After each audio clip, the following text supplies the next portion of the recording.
It's probably Caesar. I try not to be known as the hype man. I just kind of, bring a certain energy about myself. So I'll give that to Caesar for sure. I mean, you obviously seen him in games. I've got questions from literally like pro scouts who's watching our film. Like, who's the dude with the towel? I'm like, that's Juice Crew, man. That's Caesar right there. So uh, I'll give him that title. All right, Coach, appreciate it. Have a good week, okay? Thank you. Ryan Aber of the Oklahoman, and then Joe Bettner. Yeah, Roy, just want to ask you about your young guys. How those newcomers, how have they been progressing in the spring? What stands out to you about those guys, and just how do you feel about the way that they're coming along? That would cover everybody, in my room, because again, missing spring, last year. You think about a guy maybe like Josh Eaton, for example, came in last year, but missed spring. You know what I mean? And so, how much football did he actually play in 2020 as opposed to a guy like Latrell McCutcheon who comes in now that played a whole football season as a high school player? So all of those guys are kind of, in that young guy category, in my opinion. But they're doing well. I think that the thing you realize is, you can recruit these elite athletes and whatever those rankings are, 4 stars, 5 stars.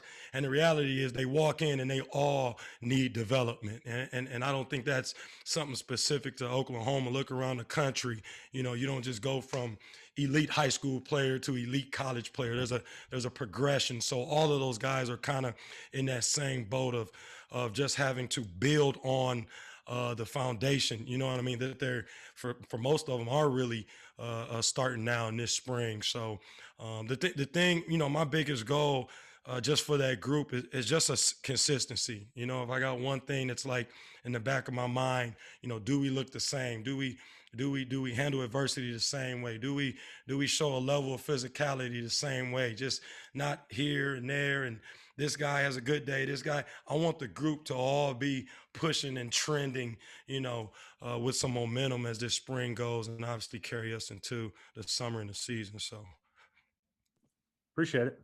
Yep. Joe Bettner, Norman Transcript, and then Jason Kersey. I just want to ask about Woody Washington after the season that he had. I'm curious how he's responded so far through spring, and if you just your own perspective, what's the ceiling for a guy like that after just kind of the way he played as a young guy and kind of stepping into an older role now?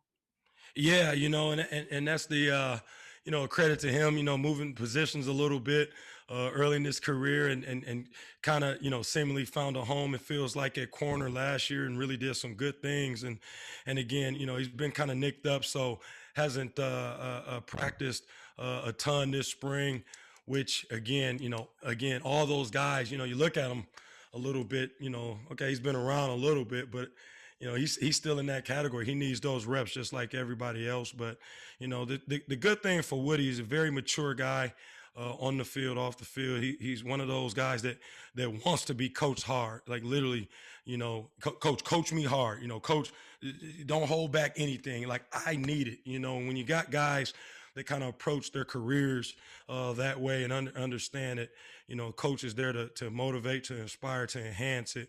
It makes my job a little bit easier. So excited about Woody, though, and again, what's on the horizon for him. Thank you. Jason Kersey with The Athletic, and then Mason Young.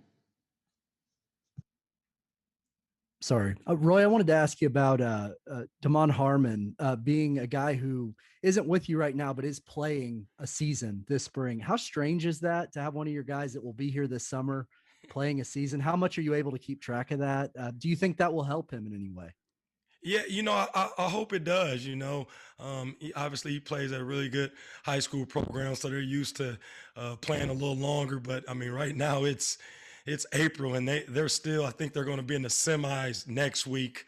And so it's definitely weird to still be calling him, hey, how'd you do this game and things like that. But, Damon's a football guy. I know he enjoys playing ball. And so, again, hopefully when he gets here, he doesn't miss a beat. And, that transition I kind of think of it like the CFL guys into the NFL. You finish your season and you just go right into a training camp, and so hopefully that kind of springboards him to getting caught up really fast and kind of emerging with the defense. So, Is he a guy that can help you next year, do you think? yeah, and here's the deal, and I'm being quite honest with you. If he wasn't, he wouldn't be here. If we didn't see enough in those guys, whether they come in at the mid-year or if they're summer start guys, that hey, can he be better than maybe what you have, or can he crack the lineup in some way, shape, or form and help you? We don't recruit him, and so again, I'm excited about his upside, and like you kind of mentioned.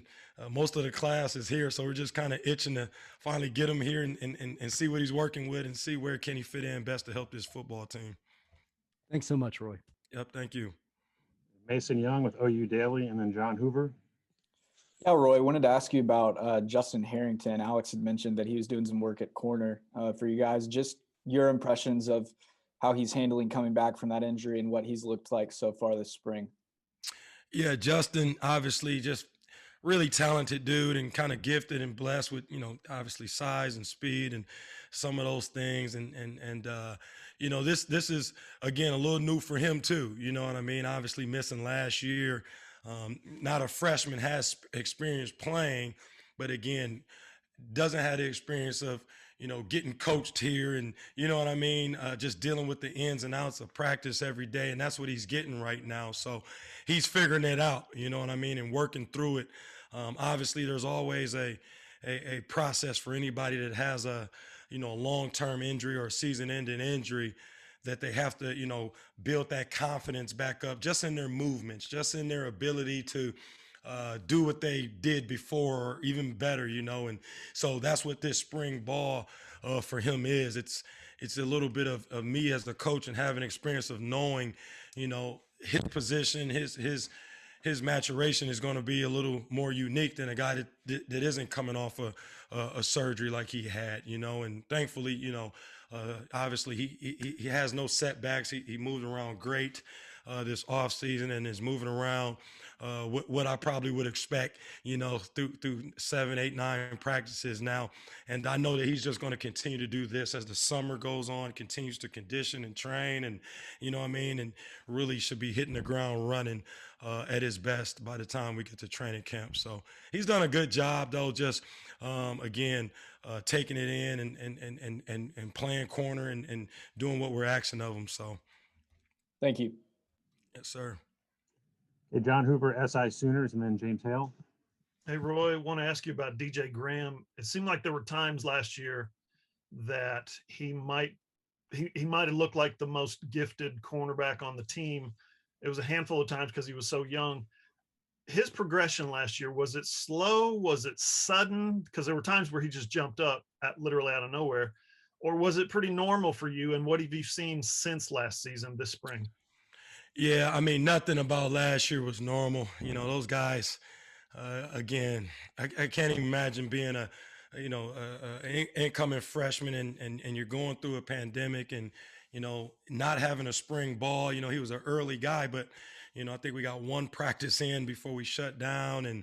And then, your first few games of the season, are K-State and Iowa State, and just some more challenging, so to speak, offenses to prepare for if you've never been out there in the game. And so it was probably just a new experience for me, dealing with all those different elements, trying to be aware of them, but also they're not an excuse, And as that season went on, I feel like DJ got more and more comfortable with what was being asked. He got more and more comfortable.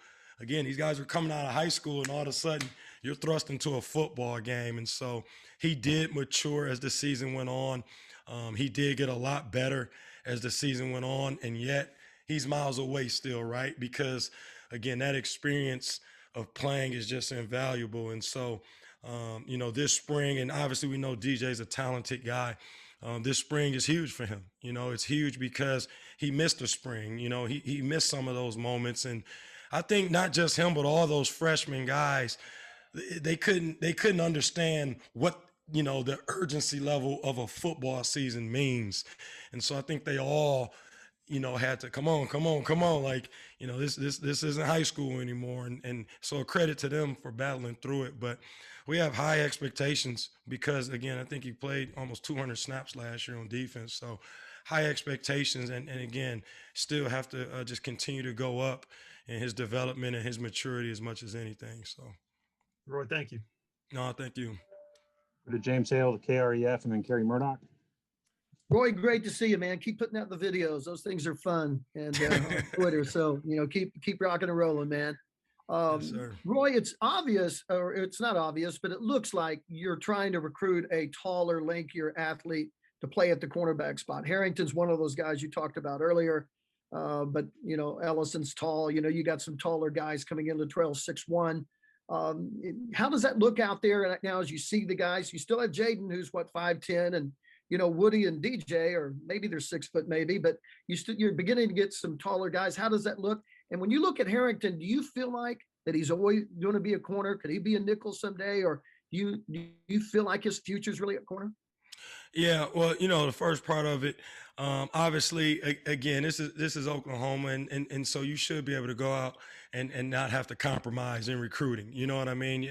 Right. You should be able to get, in my mind, the total package of what you want. And again, that doesn't always entail the size part of it or length. Again, every corner in the NFL isn't 6'1", but you know what I mean? We understand, as I use the basketball analogy, there ain't a whole lot of 5'9" centers in the NBA, or 6'2" or 6'3", power forwards in the NBA. Why? Because you shouldn't have to compromise. There is an advantage, based on the position specific, assignment that you have to do. And obviously, we were deficient in that area, and we've addressed some of those needs. But, the big message is, if you are a longer guy, if you are a taller guy, right, you can't just rely on that, because you still have your issues, right, that you're gonna face. And on the other side of that, if you're